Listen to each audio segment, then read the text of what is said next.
Boss Kevin. Alright, okay, lagi satu pants daripada LS2. Alright, ini pun cantik guys, okay, riding pants.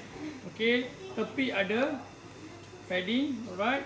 Kat lutut pun ada padding. Okay, jom kita tengok best dia. Padding lutut dia boleh keluarkan daripada luar. So, anda boleh keluarkan, tarik keluar saja. Alright.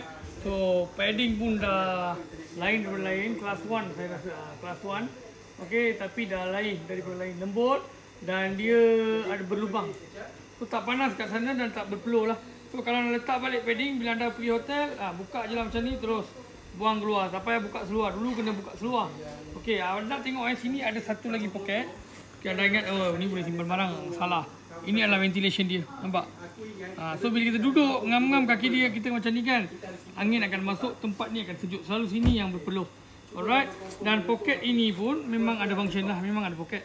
Tapi dekat sebelah bawah dia ada bagi mesh. Alright. Atas ada satu poket. Dalam finishing cantik. Tengok ada liner lagi. Selesa guys. Benda ni selesa. Serius selesa. So kalau anda tengah mencari satu